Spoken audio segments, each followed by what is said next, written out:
Hello. I want to just show you a little bit about how to use AI.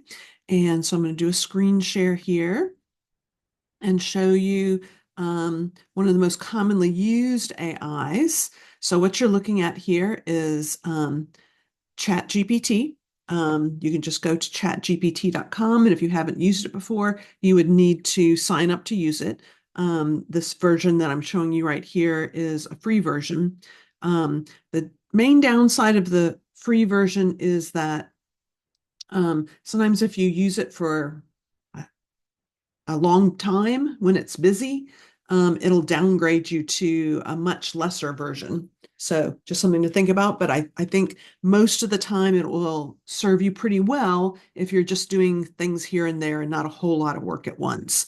As you can see, what I did was I came in and I copied and pasted in the prompt that I provided for you. All you have to do is copy it out of the module, put it into the AI, and I also uploaded a document. And you can see that right here. I provided the document in the module. You just download it to your own computer, and then you would like click this little plus button down here and use that to upload it, and it will read from it and use it to give you the answer. So I put in the prompt, I uploaded an article, and then as you can see, it gave me a lot of fantastic ideas for how to use or how to teach learning strategies in a physical education class. So this is ChatGPT. It's the one most people are familiar with. The kind of one of the main downsides to it is that it may save your data and use your data, and some people don't like that. So let's look at another possible option, and that is Microsoft Copilot.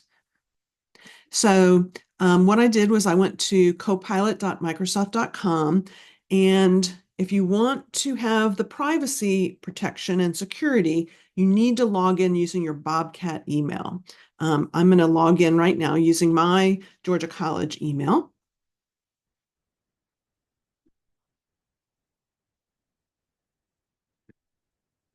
And then again, you're going to see when you do it for the first time, you may have to kind of sign in, get your account set up. But as I recall, it's quite easy. So what I'm going to do is, again, I'm going to just paste in the prompt that I provided in the module. You'll notice that you need some changes. Last time I did PE, so this time let's do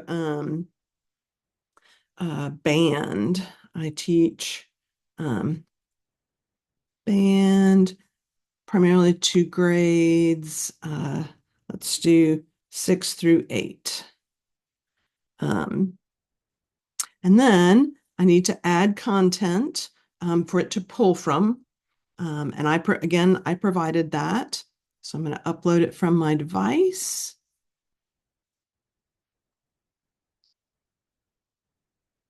Give me a second here. All right, I put it in. And again, I'm asking for loads of ideas about how to help my students learn. So let's see what it gives me.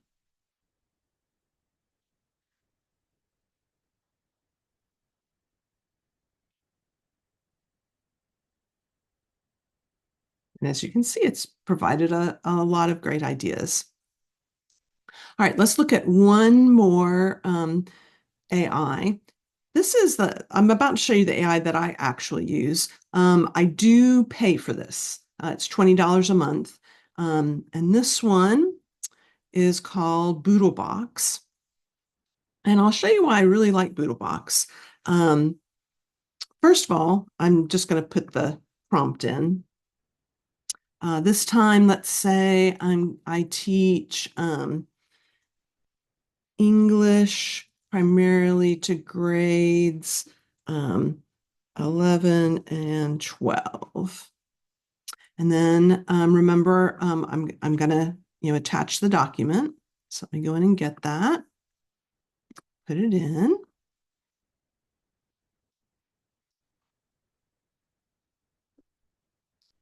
And then here's what I really find interesting about Boodlebox. First of all, it's privacy protected. So no matter what AI I'm using, I don't have to worry about my information being stolen or my privacy being breached. But what's really interesting is when I click up in here on bots, you'll see that it gives me access to most of the bots. Perplexity, which is an amazing search engine, ChatGPT, Claude, Gemini, it gives me image generators, and then specialized bots for doing specialized things. So I can play around with a lot of different uh, AIs all in one place, which I really enjoy. As you can see, like if I wanted to use Claude, it gives me a lot of different types of Claude, all the different like types of ChatGPT. I just really enjoy that.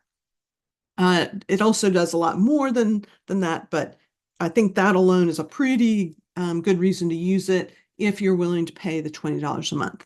As you can see, in this case, I'm using Claude Sonnet, and again, same pattern. Anytime you're using this AI, you give it the prompt that I provide for you, and then maybe there's something I'll ask you to upload to make it work a little better.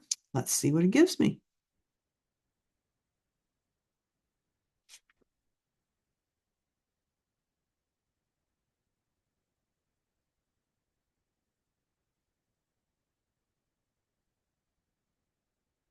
Now, once an AI gives you some information, I think that it's very important to take it to the next level. You can see where it's given me some prompt engineering tips. I'm going to ask it though to tell me more about something.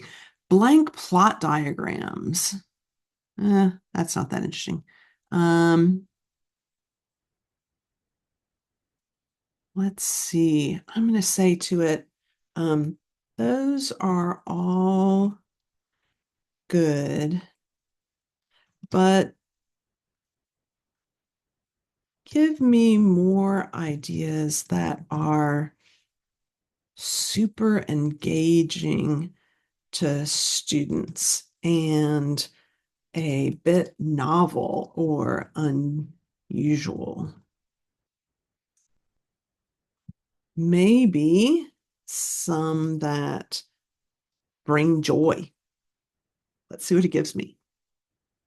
I like to keep pushing the AI to give me more and more interesting.